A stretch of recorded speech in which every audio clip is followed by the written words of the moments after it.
Morning, all, and we are here to discuss three games today. We got three, so we'll do the old timestamps, and just some news of the day as well at the bottom. So the hockey starts in a little less than 3 hours. That's right. So for those in Europe, you get a game that's not on right in the middle of the night for you. I'm pretty sure that's not why the NHL's doing it. So again, as they do their back to back thing. The first of a back-to-back will be taking place in the Eastern Hub today between the Islanders and the Flyers.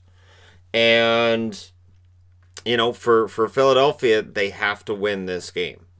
You lose game 2, you're down 0-2, and the Islanders can steamroll from there. If you're the Islanders, just keep doing what you're doing. The Islanders have been playing, honestly, some of the smartest hockey of any of the teams in the bubble, and I would not be surprised to see them knock the Philadelphia Flyers out, which would be very frustrating for a guy named Claude Giroux, who is getting older, and the chances that the Cup are going to get fewer and fewer. So I would expect to see some more urgency in his game, some more urgency in their forwards who are not named Kevin Hayes, because I'm not going to take anything from Hayes in this series. He's been very good. But, they need that, because the New York Islanders, they're a machine at this stage.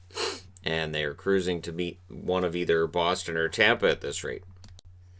And again, with that style of hockey that they're playing, it's going to drive any team insane trying to knock them out. So for Philadelphia, that insanity starts again tonight.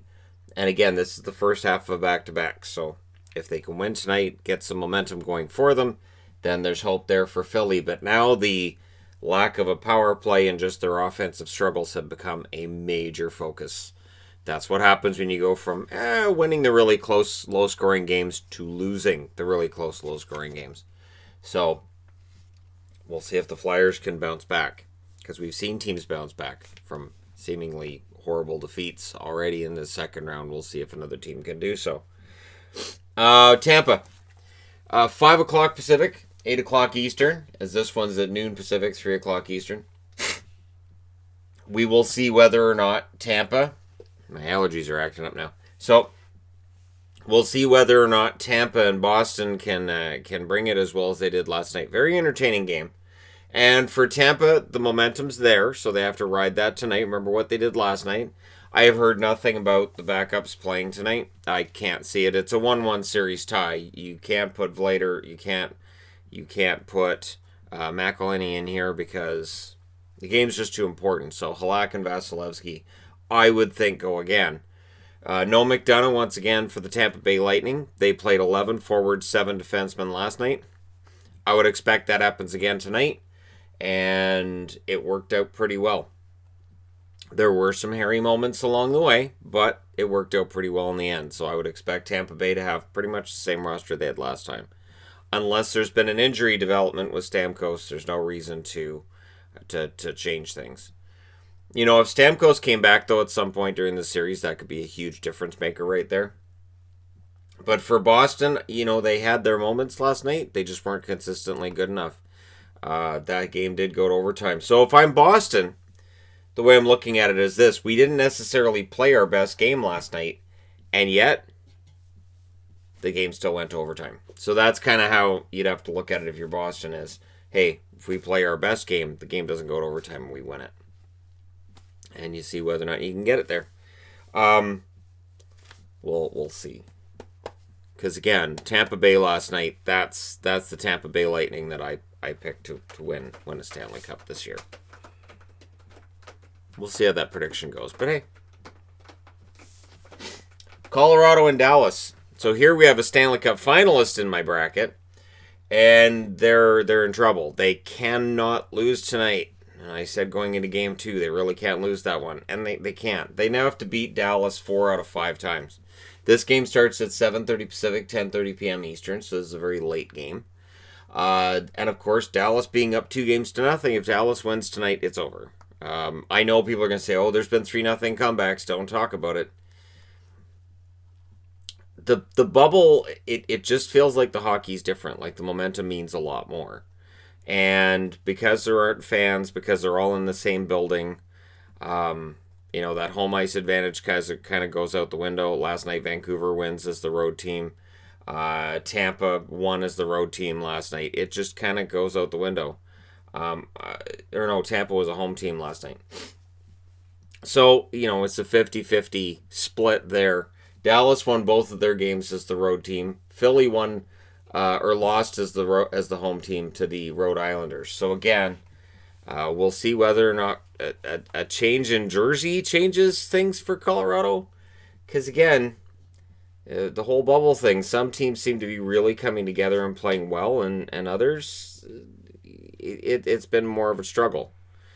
And we'll see whether or not Colorado can get back to where they were. Now, of course, you can't mention Colorado and not mention that Jared Bednar has also said that Grubauer and Johnson are both likely out for the rest of the playoffs. Now, whether or not this is gamesmanship or honesty, I don't know. It could be either. It could be a coach going, they're not coming back, and then they're in the next game just to throw Dallas off. It could be a coach being honest and saying, well, there's no point in me lying and saying they're day-to-day, so they're not coming back. But those are large gaps for the Colorado Avalanche to fill. And for Dallas, you've got to attack the defense, and you've got to just go at Francouz constantly, because they don't have a goaltender behind Francouz that's of NHL starting playoff caliber. Or playoff starting caliber. It's 2020, though. For all we know, Francouz ends up getting shelled. Hutchinson goes in, plays great. Big comeback by Colorado. They win it in overtime. Hutchinson's a folk hero to Colorado fans. Sure, because it's 2020. Why not? We'll see. But again, if Dallas wins tonight, that pretty much does it. Yeah, I'm willing to say that. All right. Moving along to the news of the day. Kyle Dubas is going to talk to Evan Rodriguez, who's a restricted free agent that he just traded for from Pittsburgh. Now, Rodriguez makes $2 million a year, meaning that to keep him as an RFA, you have to qualify him at a pretty high number. It's quite possible Dubas is saying, I really don't want to qualify him at that number, so we'll let him go unrestricted, and then we'll re-sign him. Now, he wants to talk to Evan first and see whether or not there's a fit there, and probably to try to bring him around to his philosophy. The thing with Rodriguez is, if Toronto can keep him, he is a good fourth-line option. You can look at him now and say he's kind of bounced around a bit lately, going from Buffalo to Pittsburgh to Toronto, but he can play fourth line. And I think there's still a decent player there. I've talked about Evan Rodriguez before.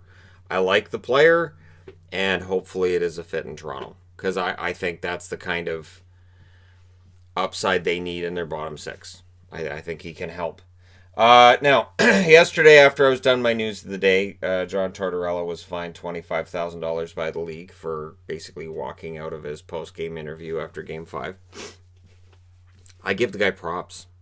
I do. During this time in the bubble, and seeing these guys put out in front of microphones right after a loss, and they don't feel like sitting there and giving a nice PG-rated, no swearing responses to, come on.